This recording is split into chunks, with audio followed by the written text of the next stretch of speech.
आप सभी को मेरा नमस्कार।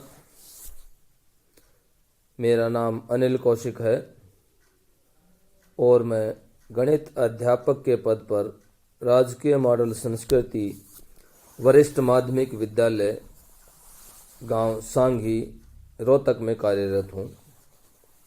प्यारे विद्यार्थियों, आइए आज चर्चा करते हैं 7वीं कक्षा के गणित विषय के सममिति उपविषय पर,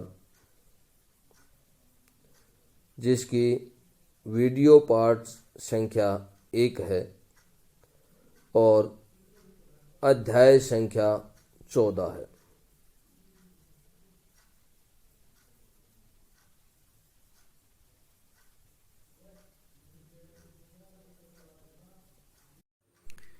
प्यारे विद्यार्थियों, आइए चर्चा करते हैं सममिति, जिसको इंग्लिश में सिमेट्री बोला जाता है। जैसा कि आपको स्क्रीन पर दिखाई दे रहा है, सममिति एक महत्वपूर्ण ज्यामितीय अवधारणा है जो सामान्यतः प्रकृति में प्रदर्शित होती है तथा क्रियाकलाप के लगभग सभी क्षेत्रों में इसका प्रयोग होता है। कलाकार, व्यवसायी, कपड़े या ज्वेलरी डिजाइन करने वाले, कार निर्माता, आर्किटेक्ट तथा अनेक अन्य सममिति को की संकल्पना का प्रयोग करते हैं। मधुमक्खियों का छत्ता, फूलों, पेड़ों की पत्तियां, धार्मिक चिन्हों, कंबलों और रुमालों, इन सभी स्थानों पर आपको सममिति डिजाइन देखने को मिलेंगे। अब इसको पढ़ने का हमारा तात्पर्य क्या है कि सममिति हर जगह आपको देखने को मिलेगी, हर जगह आप सममिति को पाएंगे। सममिति है क्या? एक ज्यामितीय अवधारणा है। देखिए, इसमें आपको स्क्रीन पर 3 चित्र दिखाई दे रहे होंगे। जैसे पहला चित्र जो है वो आर्किटेक्चर का है। एक घर दिखाई दे रहा है आपको और उसमें एक लाइन भी आपको, खड़ी लाइन दिखाई दे रही है, जो कि उसको 2 बराबर हिस्सों में बांट रही है। और दोनों के दोनों क्या हैं? बराबर हिस्से हैं, जो हैं दोनों हिस्से समपाती हैं, समान हैं, समान रूप है उनका। और इसी तरह से आपके सामने एक और चित्र दिखाई दे रहा होगा जिसमें एक गाड़ी है और नीचे इंजीनियरिंग लिखा हुआ है। यहाँ इंजीनियरिंग लिखने का कारण क्या है कि सममिति को हम व्यवहार में या अपने आसपास कहाँ कहाँ पाते हैं। तो देखिए, गाड़ी के बीचों बीच भी आपको एक रेखा दिखाई दे रही होगी और गाड़ी को उसने 2 हिस्सों में बांटा है। दोनों हिस्से किस प्रकार के हैं? दोनों हिस्से ध्यान से समझिए। दोनों हिस्से समपाती हैं, समान हैं।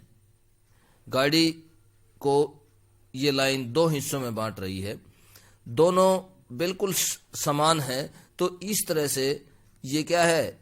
दोनों अगर समान है, समपाती है, तो क्या है? सममित है। और यही सिमेट्री है, यही सममिति है। इसी तरह से हम एक तीसरा चित्र और स्क्रीन पर देख पा रहे हैं, जिसके नीचे प्रकृति लिखा है। पहले चित्र के सामने नीचे क्या लिखा था? आर्किटेक्चर, दूसरे इंजीनियरिंग, और अब तीसरे चित्र में क्या है? प्रकृति। एक कछुए का चित्र दिया गया है और उसको एक लाइन द्वारा 2 भागों में विभाजित किया गया है। ध्यान से देखिए, 2 भाग उसके किस प्रकार से बनाए गए हैं कि दोनों भाग समपाती हैं, समान हैं। आपको चित्र में जो दिखाई दे रहे हैं, दोनों किस प्रकार के हैं? दोनों ही समान हैं, समपाती हैं। और ये क्या है? ये लाइन ऑफ सिमेट्री है। इसी तरह से तीनों जो चित्रों में लाइन दी गई है वो क्या है? लाइन ऑफ सिमेट्री, सममिति रेखा। तो इस प्रकार हम सममिति को अच्छे तरीके से समझ पाते हैं। और वास्तव में ज्यामितीय अवधारणा जो हम समझें कि ज्यामितीय अवधारणा क्यों कहा गया है, तो ज्यामितीय अवधारणा इसलिए कहा गया है कि हम प्रत्येक चित्र में सममिति या सिमेट्री प्राप्त कर सकते हैं, चाहे वो प्रकृति का हो, चाहे वो डिजाइन इंजीनियरिंग का डिजाइन हो या आर्किटेक्चर का हो, किसी भी कलाकार व्यवसायी का कहीं भी हो, हम उसको प्राप्त कर सकते हैं। सममिति सिमेट्री को हम देख सकते हैं। तो इस प्रकार हमने समझा कि सममिति क्या होती है, सममिति किस प्रकार से हम प्रत्येक चित्र में या प्रकृति में प्रदर्शित सममिति को अच्छे प्रकार से समझ सकते हैं, देख सकते हैं, और भली भांति लाइन ऑफ सिमेट्री को या सममिति रेखा को भी हम खींच सकते हैं, और किसी भी आकृति को, चित्र को हम सिमेट्रिक देख सकते हैं, बना सकते हैं। आइए अब रैखिक सममिति पर कुछ उदाहरणों द्वारा चर्चा करते हैं। जैसा कि आपको स्क्रीन पर दिखाई दे रहा है, स्क्रीन पर एक तीर का चिन्ह बना हुआ है और इसमें रैखिक सममिति है, और रैखिक सममिति के लिए हम इसमें एक लाइन लगाना चाहते हैं। तो ध्यान से समझिए, ध्यान से देखिए, इसमें लाइन कहाँ लगाई जा सकती है। थोड़ा सा विचार करके देखिए, इसमें लाइन कहाँ लगाई जा सकती है कि इस आकृति को वो लाइन या वो रेखा दो समरूप भागों में विभाजित कर दे। तो इस तरह से हमें एक इस आकृति के मध्य से लाइन खींचनी है जो इसको दो समरूप भागों में विभाजित करेगी। तो आइए ऐसी रेखा देखिए, इस तरह से यहां से इस बिंदु से और इस बिंदु तक इस तरह से खींची जा सकती है, और यह रेखा इसको दो समरूप भागों में विभाजित कर देगी। अब ध्यान से समझिए, ये क्या है, यहाँ पर यह रेखा रैखिक सममिति रेखा है, और इसने इसको आकृति को दो समरूप भागों में विभाजित कर दिया। जैसे नीचे का भाग और ऊपर का भाग दोनों ही क्या है, समरूप हैं। जैसा कि आपको स्क्रीन पर दिखाई दे रहा है, एक एम आकृति आपको स्क्रीन पर दिखाई दे रही है।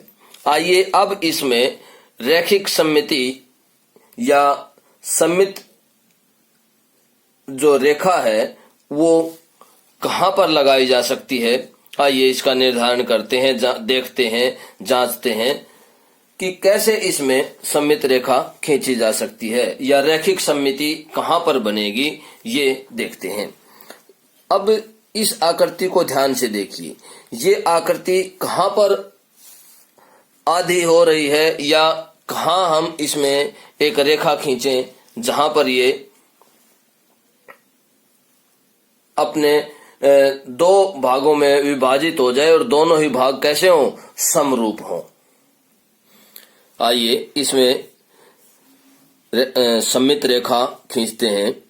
अगर हम इस तरह से एक वर्टिकल लाइन, अगर एक बिंदुअंकित रेखा वर्टिकल खींचते हैं, तो इस तरह से देखिए, ये लाइन एम को दो समान भागों में विभाजित कर रही है, और दोनों ही भाग किस तरह के हैं, दोनों ही भाग समरूप हैं। ये देखिए ध्यान से, ये जो भाग है, ये भाग दूसरे भाग के क्या है, बिल्कुल समरूप है। इस भाग के समरूप है ये भाग। तो दोनों ही भाग क्या हैं, एम के समरूप हैं। और ये जो रेखा है, ये कौन सी रेखा है, ये सममित रेखा है। और इस तरह की जो सममिति होती है उसको क्या कहा जाता है, रैखिक सममिति बोला जाता है, जैसा कि आपको स्क्रीन पर दोनों आकृतियों में दिखाई पड़ रहा है। अब आपको जो तीसरी आकृति स्क्रीन पर दिखाई दे रही है, इसमें विचार कीजिए कि सममित रेखा कहाँ खींची जा सकती है, किस प्रकार खींची जा सकती है। मतलब कि हम एक रेखा इस जगह से खींचें कि इसमें इसको दो भागों में विभाजित करे और दोनों ही भाग किस तरह के हों, दोनों ही भाग समरूप हों। तो इस तरह की हमें एक रेखा खींचनी है। इसमें थोड़ा सा विचार करके देखिए विद्यार्थियों, थोड़ा सा विचार करने से आपको पता लग जाएगा कि इस तरह की आकृति में कहाँ से सममित रेखा खींची जा सकती है, कहाँ पर खींची जा सकती है। तो देखिए, अभी हम इस पर चर्चा कर रहे थे। अब हम ऐसी रेखा खींचते हैं। अगर हम यहाँ से देखिए, जो आपको स्क्रीन पर फुटा दिखाई दे रहा है वो शो कर रहा है कि अगर यहाँ से हम इसमें सममित रेखा खींचें या एक रेखा खींचें तो वो क्या करेगी, इसको, इस आकृति को दो समरूप आकृतियों में विभाजित करेगी। तो देखिए, आइए खींचते हैं। इस तरह से हमने एक बिंदुंकित रेखा खींची जिसने इस आकृति को दो समरूप आकृतियों में विभाजित कर दिया। और जब दो समरूप आकृतियों में विभाजित कर दिया तो ऐसी सममिति को क्या कहा जाता है, रैखिक सममिति कहा जाता है। आइए एक और उदाहरण लेते हैं रैखिक सममिति को जो दर्शाएगा। प्यारे विद्यार्थियों, अब आपको एक स्क्रीन पर चौथी आकृति दिखाई दे रही है, जिसको अगर आप घुमाकर देखें तो ये एक टी की आकृति है और इसको आपके सामने रखा गया है। इस आकृति में सममित रेखा कहाँ खींची जा सकती है या रैखिक सममिति कहाँ पर बनेगी, आपको इसका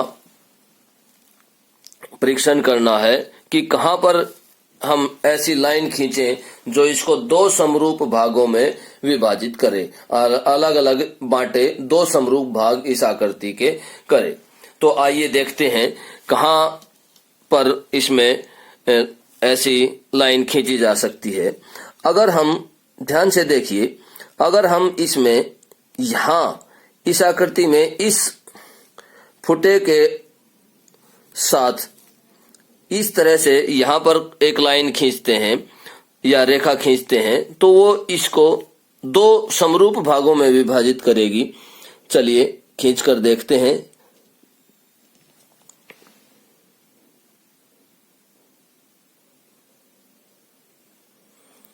यह एक डॉटेड लाइन बिंदुअंकित रेखा हमने खींची है। अब ध्यान से देखिए कि इस आकृति के इस रेखा ने दो भाग किए और दोनों ही भाग क्या है, समरूप हैं। तो यहाँ पर भी क्या है कि रैखिक सममिति बन रही है और इस रेखा को क्या कहा जाएगा, सममित रेखा कहा जाएगा। तो इस प्रकार हमने देखा कि रैखिक सममिति कहाँ बनती है और किस तरह से बनती है और किस तरह से आकृतियों में हम सममित रेखा खींच सकते हैं। आइए अब बहुभुज पर चर्चा करते हैं कि बहुभुज किसे कहते हैं। बहुभुज को अंग्रेजी भाषा में पॉलीगन कहा जाता है, पॉलीगन। और बहुभुज को किस तरह से परिभाषित किया जा सकता है, देखिए, एक ऐसी बंद आकृति जो अनेक रेखाखंडों से बनी हो। बहुभुज को किस तरह से परिभाषित किया जा सकता है, एक बार फिर देखते हैं। एक ऐसी बंद आकृति जो अनेक रेखाखंडों से बनी हो, मतलब जो रेखाखंडों से बनी हो, केवल रेखाखंडों का यूज हुआ हो उसमें, वो क्या कहलाती है, पॉलीगन कहलाती है, बहुभुज कहलाती है। अब हम चर्चा करते हैं कि कम से कम रेखाखंडों वाला बहुभुज क्या कहलाता है या कौन सा होता है और उसमें कम से कम कितने रेखाखंड हो सकते हैं, ऐसा बहुभुज कौन सा होता है। देखिए, बहुभुज कैसा होता है, बंद आकृति होती है। तो बंद आकृति कम से कम कितने रेखाखंडों से बनाई जा सकती है। विद्यार्थियों, एक बार सोच के देखो, विचार कीजिए कि कम से कम रेखाखंडों से कौन सी आकृति बनाई जा सकती है और वो बंद भी होनी चाहिए। तो अब देखिए, किसी भी बंद आकृति के लिए 3 रेखाखंडों का होना बहुत ही आवश्यक है। देखिए, 1, 2 और 3। इस तरह से 3 रेखाखंडों से हम जो आकृति बनाते हैं और उन 3 रेखाखंडों के जो शीर्ष बिंदु हैं उनको मिला देते हैं तो एक बंद आकृति बनती है। 2 रेखाखंडों से कोई बंद आकृति नहीं बनती है, तो 3 रेखाखंडों से एक बंद आकृति बनती है। तो कम से कम रेखाखंडों वाला बहुभुज क्या होता है? त्रिभुज। सबसे या कम से कम रेखाखंडों वाले बहुभुज को क्या बोला जाता है? त्रिभुज होता है। और इस तरह से 3 रेखाओं से बनी हुई बंद आकृति त्रिभुज कहलाती है। और त्रिभुज कम से कम रेखाखंडों वाला बहुभुज होता है। समबहुभुज। समबहुभुज को इंग्लिश में रेगुलर पॉलीगन बोला जाता है।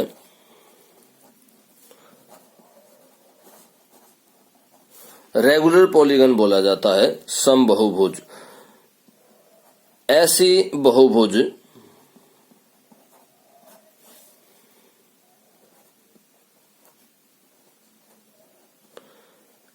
बहुभुज जिसमें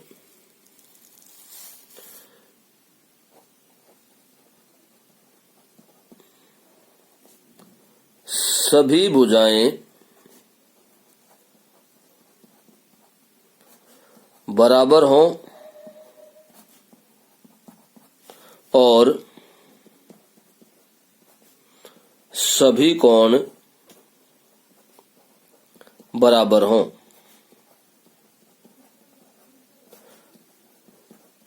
सभी भुजाएं बराबर हों और सभी कोण बराबर हों, ऐसी बहुभुज को क्या बोला जाता है? समबहुभुज बोला जाता है। सम समान, बहुभुज समबहुभुज कहा जाता है कि ऐसी बहुभुज जिसमें सभी भुजाएं बराबर हों और सभी कोण बराबर हों, समबहुभुज रेगुलर पॉलीगन कहा जाता है।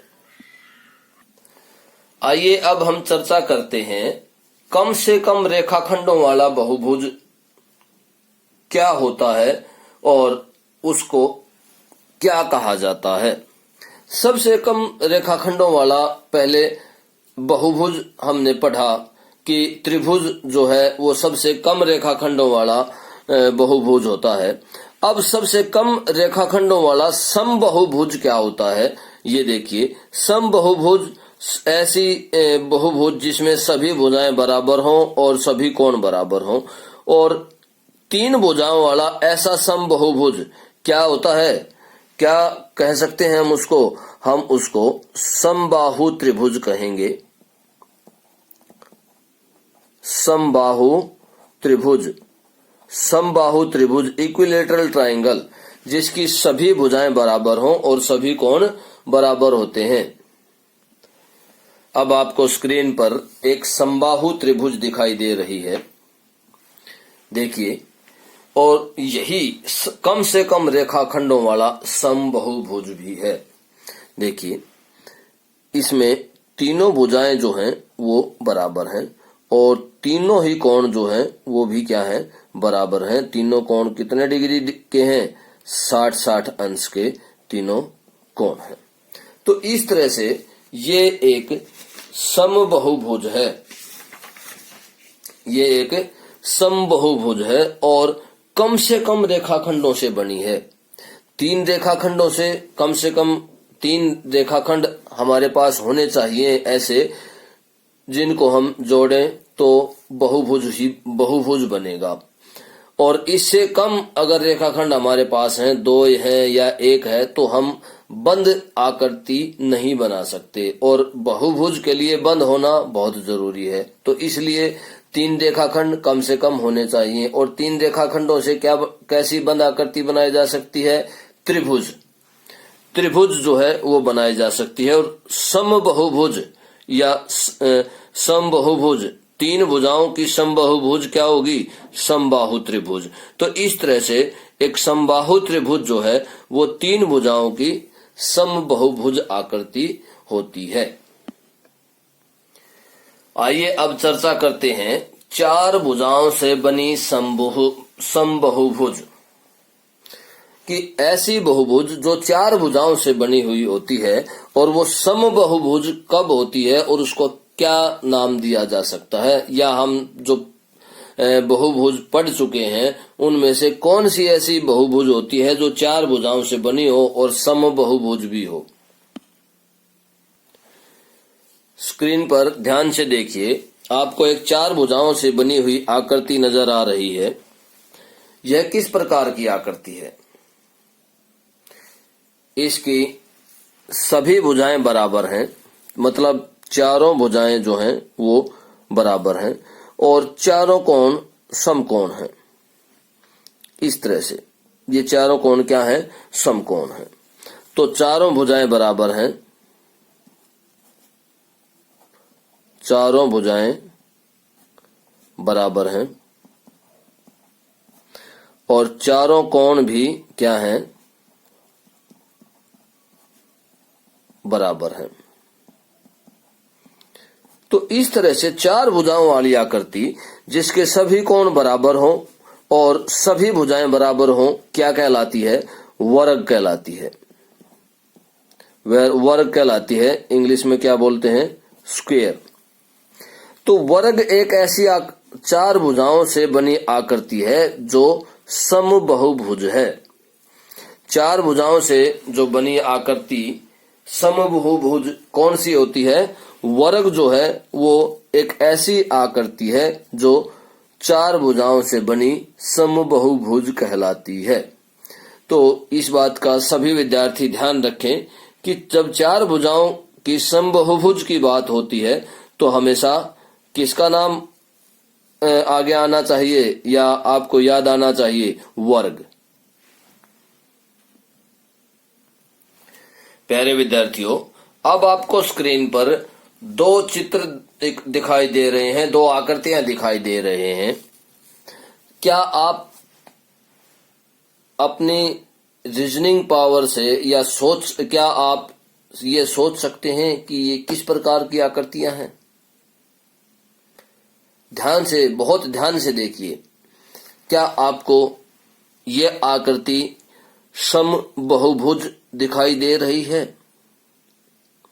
क्या यह दूसरी आकृति समबाहुभुज दिखाई दे रही है? विचार कीजिए, सोच लीजिए।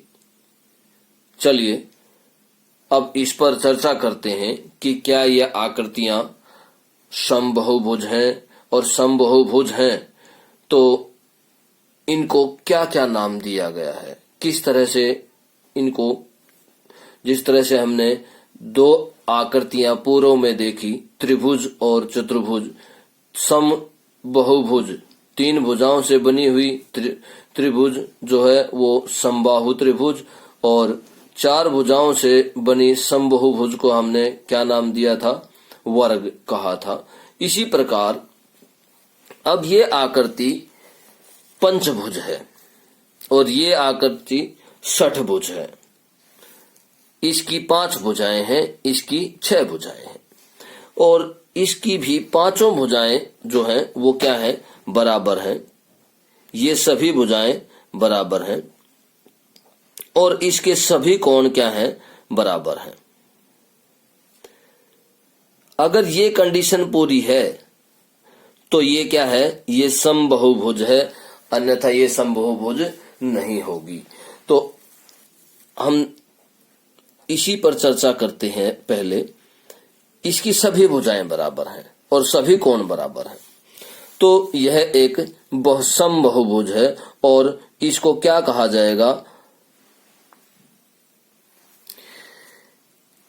इसका विशेष नाम है समपंचभुज।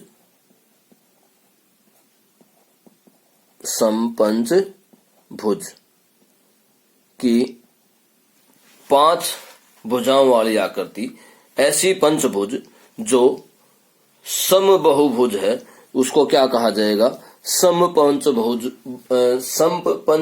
के नाम से पुकारा जाएगा। इसी तरह से अगली आकृति पर चर्चा करते हैं। देखिए इसमें भी सभी भुजाएं जो हैं वो क्या है? समान है, बराबर हैं और सभी कोण बराबर हैं। ये सभी कोण क्या हैं, बराबर हैं। तो इस तरह की आकृति को भी क्या कहा जाएगा, समबाहुभुज कहा जाएगा। और इसकी 6 भुजाएं हैं तो इसको क्या कहा जाएगा, समषठभुज।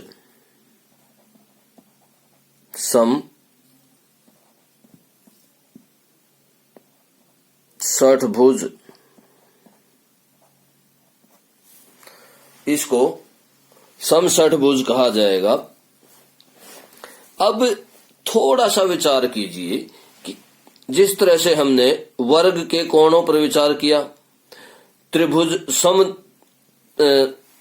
समबाहु त्रिभुज के कोणों पर विचार किया, इसी तरह से समपंचभुज के कोण जो है सभी बराबर हैं, तो वो कितने कितने के हो सकते हैं, थोड़ा इस पर विचार कर लेते हैं, चर्चा कर लेते हैं। इसी तरह से समषठभुज के कोण भी कितने कितने के होंगे अगर हम उनको बराबर बराबर रखें तो देखिए, समपंचभुज में प्रत्येक कोण 108 डिग्री का होगा। सभी कोण क्या होंगे, 108 डिग्री के होंगे। हम इस पर चर्चा नहीं करते हैं यहाँ पर कि ये किस तरह से आए, सिर्फ यहाँ पर इतना ही बहुत है कि इनके कोण अलग अलग कैसे कितने के होंगे, समपंचभुज के और समषठभुज के। तो समषठभुज का प्रत्येक कोण 120 डिग्री का होगा और समपंचभुज का प्रत्येक कोण 108 डिग्री का होगा। अब आइए चर्चा करते हैं समबाहुभुजों में सममित रेखाएं। वास्तव में हमारा जो उद्देश्य है बहुभुज को और बहुभुज और समबाहुभुजों को अलग अलग प्रकार से पढ़ने का यही था कि हमें समबाहुभुजों में सममित रेखाएं कैसे खींच सकते हैं और कितनी खींच सकते हैं, इसकी जानकारी पूर्ण रूप से समझ में आ जाए। तो अब हम चर्चा करते हैं कि समबाहुभुजों में सममित रेखाएं कैसे खींची जा सकती हैं, कहां से खींची जा सकती हैं और किस समबाहुभुज में कितनी सममित रेखाएं खींची जा सकती हैं। जैसा कि आपको स्क्रीन पर दिखाई दे रहा है, आपको 3 आकृतियां स्क्रीन पर दिखाई दे रही हैं। पहली आकृति त्रिभुज आकृति है और त्रिभुज में भी तीनों भुजाएं जो हैं वो बराबर हैं। अर्थात यह एक किस प्रकार की त्रिभुज है, समबाहु त्रिभुज। समबाहु त्रिभुज। अब समबाहु त्रिभुज में सममित रेखाएं किस प्रकार खींची जा सकती हैं और कितनी खींची जा सकती हैं, देखिए इसी पर चर्चा करते हैं हम कि समबाहु त्रिभुज में कितनी सममित रेखाएं खींची जा सकती हैं। सममित रेखाएं देखिए, आपको इन तीनों भुजाओं के मध्य बिंदु लेने हैं और जितने भी शीर्ष बिंदु हैं उनसे सामने वाली भुजा के मध्य बिंदु को मिला देना है। अर्थात इस त्रिभुज में आपको माध्यिकाएं खींचनी है। देखिए इस तरह से अगर हम ये बिंदुआंकित रेखा खींचते हैं, बिंदुकित रेखा इस तरह से खींचते हैं, देखिए इस तरह से, और एक यहां से इस तरह से हम एक बिंदुकित रेखा खींचते हैं, ये देखिए। तो इसमें कितनी रेखाएं खींची जा सकती हैं, तीनों ही तो सममित रेखाएं हैं। तीनों ही रेखाओं ने त्रिभुज को आधा आधा किया है और जो आधे आधे भाग हैं, जैसे ये रेखा ले लेते हैं हम, ये बिंदुकित रेखा लेते हैं, इसने भी त्रिभुज को 2 समान समरूप भागों में विभाजित किया है, बांटा है। तो इस तरह से समबाहु त्रिभुज में कितनी रेखाएं खींची जा सकती हैं, 3 सममित रेखाएं खींची जा सकती हैं। 3 सममित रेखाएं। तो इस तरह से समबाहु त्रिभुज में 3 सममित रेखाएं खींची जा सकती हैं। आइए अब अगली आकृति पर चर्चा करते हैं। अगली जो आकृति है या जो बीच वाली आकृति जो स्क्रीन पर दिखाई दे रही है आपको, वो एक वर्ग है, वर्ग जिसकी सभी भुजाएं बराबर हैं, चारों भुजाएं बराबर हैं और चारों कोण क्या हैं, बराबर हैं। अब इसमें देखिए कितनी सममित रेखाएं खींची जा सकती हैं। तो देखिए अगर इसके भी जो भुजाएं हैं उनके मध्य बिंदु हम डिनोट करते हैं और सामने वाली भुजा दोनों सम्मुख भुजाओं के मध्य बिंदुओं को मिलाते हैं तो सममित रेखाएं खींची जा सकती हैं और शीर्ष सम्मुख शीर्षों को भी मिलाने से सममित रेखा खींची जा सकती है। देखिए कैसे। पहले भुजाओं के मध्य बिंदुओं को मिलाकर हम सममित रेखा खींचते हैं इस तरह से। ये देखिए, इसने सममित रेखा क्यों कहा हमने इसको सममित रेखा, क्योंकि इसने वर्ग को 2 समान समरूप भागों में विभाजित कर दिया, बांट दिया है, अलग अलग कर दिया है। ये भाग और ये भाग दोनों ही क्या है, समरूप है। और इसी तरह से ठीक हम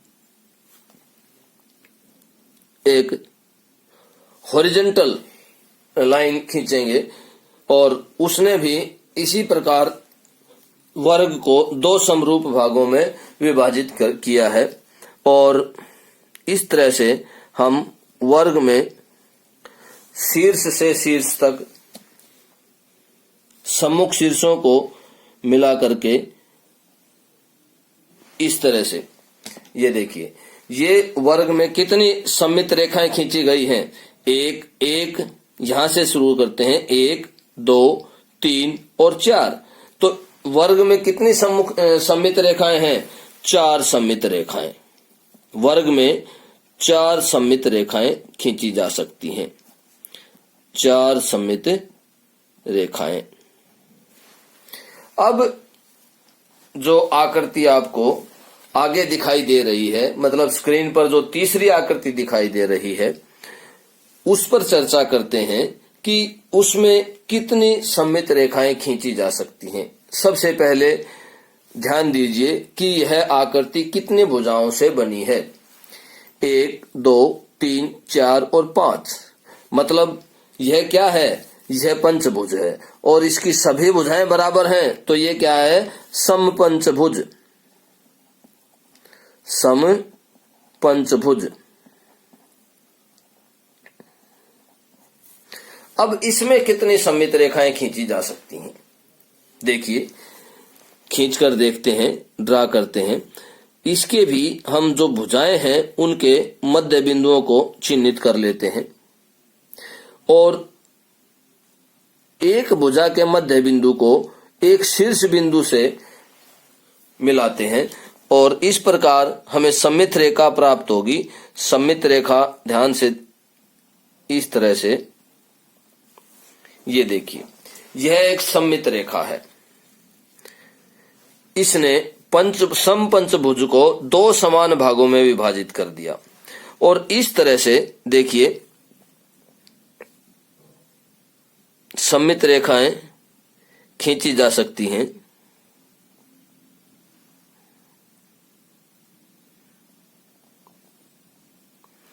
ये देखिए, तो इस प्रकार समपंचभुज में कितनी सममित रेखाएं खींची गई, देखिए यहां से गिनना शुरू करते हैं, 1 2 3 4 5 6 दोबारा यही आ गई है, देखिए 6। तो एक समपंचभुज में कितनी है, 1 2 3 4 और 5। तो इस तरह से समपंचभुज में 5 सममित रेखाएं खींची जा सकती हैं, 5 सममित रेखाएं। तो इस तरह से हमने देखा कि समबाहुभुज में जब हम 3 भुजाओं की बात करते हैं तो समबाहु त्रिभुज जो है वो समबाहुभुज होती है और उसमें 3 सममित रेखाएं खींची जा सकती हैं। इसी तरह से जब हम 4 भुजाओं की समबाहुभुज पर चर्चा करते हैं तो वर्ग होता है। और वर्ग में कितनी सममित रेखाएं खींची जा सकती हैं? 4 सममित रेखाएं खींची जा सकती हैं। और इसी प्रकार समपंचभुज में 5 सममित रेखाएं खींची जा सकती हैं और समषठभुज में 6 सममित रेखाएं खींची जा सकती हैं। प्यारे विद्यार्थियों, अब आपको स्क्रीन पर एक स्क्वायर दिखाई दे रहा है, वर्ग, और इसमें हम छेद करके यह देखेंगे कि इसमें सममित रेखा कहाँ खींची जा सकती है। आइए इसमें छेद करते हैं। हमने इसको इस तरह से मोड़ दिया है और अब हम इसमें एक छेद करने जा रहे हैं इस तरह से। ये हमने छेद कर दिया और अब इसको हम सीधा करते हैं। देखिए, आइए अब इसको सीधा करते हैं। अब ध्यान से देखिए, इसमें 2 छेद आपको दिखाई दे रहे हैं। तो इस कागज के टुकड़े में, या आप इसको वर्ग कह सकते हैं, कि इस वर्ग रूपी कागज के टुकड़े में आप सममित रेखा कहां पर खींच सकते हैं कि ये जो दोनों होल हैं ये एक दूसरे के ऊपर आए या ये वो समरूप हो जाए। तो देखिए, हम इसको मोड़ कर देखते हैं। दोनों होल को एक दूसरे के ऊपर रखते हैं इस तरह से। तो इस तरह से जो ये हमने मोड़ा है यहां पर, ये देखिए ध्यान से, ये देखिए इस तरह से मोड़ा था। और ये जो रेखा है, ये जो लाइन है, वो क्या है? सममित लाइन है या सममित रेखा है। ध्यान से देखिए, ये यहां से जहां से मोड़ा था ये सममित रेखा है। तो इस प्रकार आप 14.1 प्रश्नावली का पहला क्वेश्चन करेंगे।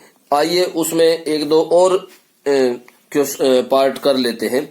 जिस तरह से हमने ये किया है, अब इसमें 1-2 और होल करके देखते हैं कि सममित रेखा कहां बनेगी। अब इसमें 4 होल कर दिए गए हैं और आपको ये बताना है कि सममित रेखा कौन सी बनेगी। एक ही बनेगी या एक से ज्यादा भी बन सकती है। देखिए, अब हम इस कागज के टुकड़े को मोड़ कर देखते हैं। इसको अगर हम यहां से यूं मोड़ते हैं तो ये 2 समरूप त्रिभुजों में विभाजित हो रहा है। किस रेखा के द्वारा? ये जो आपको रेखा दिखाई दे रही है, इस रेखा को क्या कहेंगे? सममित रेखा कहेंगे। और इस सममित रेखा के द्वारा इसको 2 समान समरूप भागों में विभाजित किया गया है। और ये जो दोनों होल हैं ये भी क्या आ रहे हैं? एक दूसरे के ऊपर आ रहे हैं। क्या इसको अगर हम यूं मोड़कर देखें तो क्या ये समरूप बनेंगे? देखिए ध्यान से, क्या आ रहे हैं? देखिए, अगर ये दोनों होल एक दूसरे के बिल्कुल पूर्ण रूप से ऊपर आ जाते हैं तो ये रेखा भी क्या हो जाएगी? सममित रेखा। अन्यथा ये सममित रेखा नहीं बन पाएगी। तो इस प्रकार हम इस वर्ग में क्या कहेंगे कि ये जो है सममित रेखा है। अब आपको स्क्रीन पर एक त्रिभुज दिखाई दे रही है और उसमें 2 होल किए हुए हैं। अब आपको ये जांच करनी है, ज्ञात करना है कि सममित रेखा कहां पर खींची जा सकती है। देखिए, इस कागज के टुकड़े को मोड़ कर देखते हैं। अगर हम इसको यूं मोड़ते हैं तो क्या होल जो हैं वो एक दूसरे के ऊपर आ रहे हैं? ध्यान से देखिए। और सभी जो भुजाएं हैं वो समान आ रही हैं, एक दूसरे को पूर्ण रूप से ढक रहा है आधा भाग। तो इस प्रकार हम देखते हैं कि दोनों भाग जो हैं समरूप हैं और सममित रेखा जो है वो ये जो है ये एक सममित रेखा बन रही है इसमें। अब इसमें एक नया क्वेश्चन और डालते हैं। देखिए, अब अगर यहां पर हम एक और नया होल कर देते हैं इसमें, इस तरह से एक नया होल कर दिया हमने। अब हम क्वेश्चन क्या अराइज हो रहा है, यहां पर क्या क्वेश्चन डाल रहे हैं कि इस आधे भाग में ये एक सममित रेखा है, यहां पर इसको हमने अभी अभी जांच की थी कि ये जो है एक सममित रेखा है, और इस सममित रेखा को मानकर हम एक इस पोर्शन में, इस आधे भाग में भी इसके बराबर एक होल करना चाहते हैं। तो वो होल कहाँ आएगा, आपको ये देखना है। तो जैसे ही आप इसको मोड़ कर देखेंगे यहाँ, तो ये होल कहाँ बन रहा है, यहाँ पर ये होल बन रहा है इस तरह से ये। और जब हम इन दोनों को समरूप बनाएंगे इस सममित रेखा के अनुसार, तो हमें कहाँ होल करना पड़ेगा, जहां पर हमारा निशान आया है यहाँ पर हमें होल करना पड़ेगा। और इस प्रकार हम देखेंगे कि अब ये दोनों भाग समरूप हो गए हैं और एक दूसरे को पूर्ण रूप से ढक रहे हैं। तो इस प्रकार हम 14.1 के पहला और दूसरा क्वेश्चन कंप्लीट करेंगे।